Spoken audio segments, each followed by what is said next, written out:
पंजाब सिंधु गुजरात मराठा द्राविड़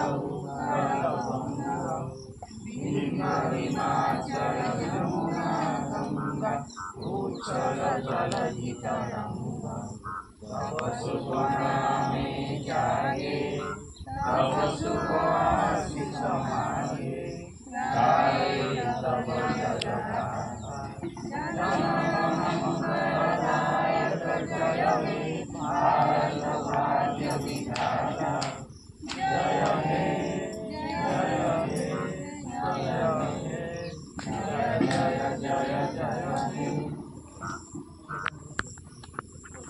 वंदे वंदे वंदे भारत माता की जय भारत माता की जय भारत माता की जय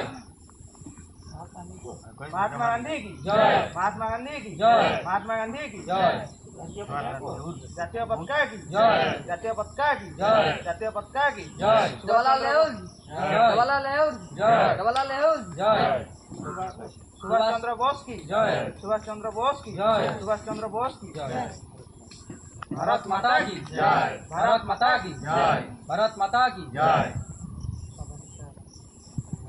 आराम करो पाइना अगस्ट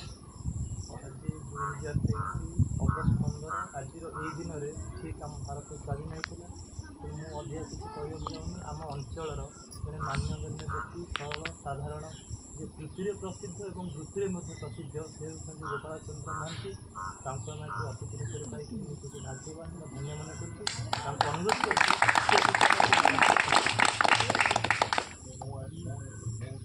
कौन प्रकार सभार कौन प्रकार नट सार सतस्तरीतम स्वाधीनता दिवस उपलक्षे आज जो आयोजन कराई जे बड़ गौरवर कथा आम गाँव जे 77 आमर जिते भारत पराधीन थिला इंग्रेज माने आम देश में शासन करते 1600 मसीह इंग्रेज माने भारत को आसुले से कौन आमर रास्ता घाट सुविधा ना केवल जलपथर से आसते प्रथम आरब सागर दे सी आसी पहुँचे कौटी ना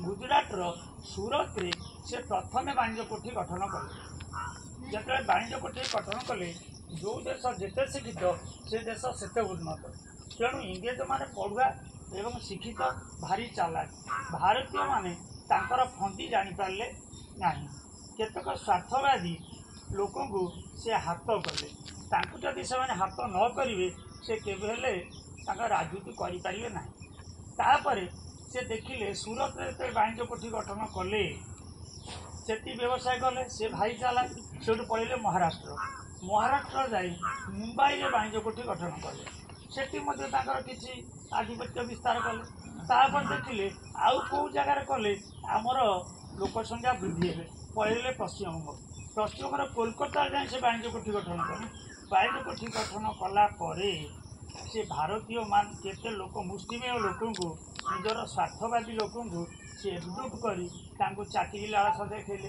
धन लालसा देखले कहले आम राजा करदेबू यही प्रकार प्रलोभन देखी तांकर विरुद्धाचरण जो माने करुथिले तांकू हाथ कले विरुद्धाचरण जो माने करथिले तुमे आमको कहले तुमको ये राज्यटा देदेबू तुमको गोटा बड़ चाकरी देदेबू ये कर यही प्रकार से चलेले जते चलिले जहाँ ईश्वर आशीर्वाद यही भारत वर्ष में स्वाधीनता संग्रामी माने देशप्रेमी माने जन्मलाभ कले तेणु यही स्वाधीनता सहज आग 1870 मसीह सिपाही विद्रोह ଆମର ପାଇକ ବିଦ୍ରୋହ 1876 ଜୟୀ ରାଜଗୁରୁ ବକ୍ସି ଜଗବନ୍ଧୁ ଯିଏକି ବକ୍ସି ଜଗବନ୍ଧୁକୁ ଯେଉଁ ପ୍ରକାର ନିର୍ଯାତନା ଦିଆଗଲା, ଜୟୀ ରାଜଗୁରୁକୁ ମେଦିନୀପୁର ବାଘତୋଟାର ନାଳରେ 2 ଫାଳେ କରିଦିଆଗଲା।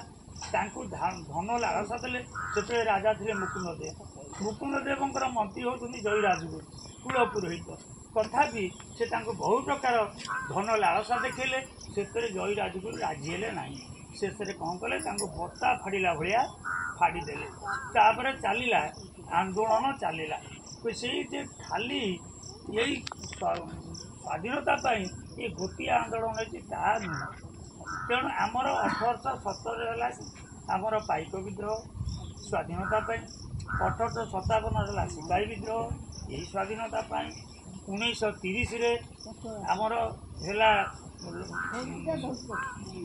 ଆନ୍ଦୋଳନ ଚଲେଇଲେ, 1982ରେ ଆମର ଭାରତ ଛାଡ଼ ଆନ୍ଦୋଳନ ଆରମ୍ଭ ହେଲା। ସେଇଦିନ ଠାରୁ ସମସ୍ତଙ୍କ ଭାରତୀୟମାନଙ୍କୁ ଏକତ୍ରିତ କରିବା ହେଉଛି ଗୋଟିଏ ମୂଳ ମନ୍ତ୍ର। ତେଣୁ ତାଙ୍କରି ନେତୃତ୍ୱରେ ଆମର ଭାରତୀୟମାନଙ୍କୁ କୋଣ ଅନୁକୋଣରେ ଯେଉଁମାନେ ଯେଉଁଠି ଥିଲେ ସମସ୍ତଙ୍କୁ ଏକଜୁଟ କଲେ। ଏକଜୁଟ କରିକି ଆମେ ଇଂରେଜମାନଙ୍କ ବିରୁଦ୍ଧରେ ଲଢ଼େଇ କରିବା। କେମିତି ନା ଅସହଯୋଗ ଆନ୍ଦୋଳନ। ଆମେ ତାଙ୍କ ସହିତ କୌଣସି ସହଯୋଗ କରିବା ନାହିଁ। ଏଭଳି ପଦକ ଇଂରେଜ ଯାହା କହିବେ ତାଙ୍କ କଥା ମାନିବାନି। ସେ ବାଧ୍ୟ ହୋଇକରି ଆମ ଦେଶରୁ ଯିବେ। ଏହି ପ୍ରକାର ଯେଉଁ ପ୍ରକାର ଆମର ସ୍ୱାଧୀନତା ଲଢ଼େଇ ଚାଲିଲା, ଇଏ ଜଣେ ଜାତି ଧର୍ମ ବର୍ଣ୍ଣ ନିର୍ବିଶେଷରେ ସମସ୍ତେ ଏହି ସ୍ୱାଧୀନତା ଲଢ଼େଇରେ ଯୋଗ ଦେଲେ। କେତେ ଲୋକ ମାଡ଼ ଖାଇଲେ, କେତେ ଫାଶୀ ପାଇଲେ, କେତେ ଜେଲ୍ ଗଲେ। ଏହି ପ୍ରକାର ବହୁ କଷ୍ଟରେ ଦେଖିଲେ ଇଂରେଜମାନେ ଆଉ ଭାରତୀୟମାନଙ୍କୁ ସମ୍ଭାଳି ପାରିବେ ନାହିଁ। 1947 ମସିହା ଅଗଷ୍ଟ ମାସ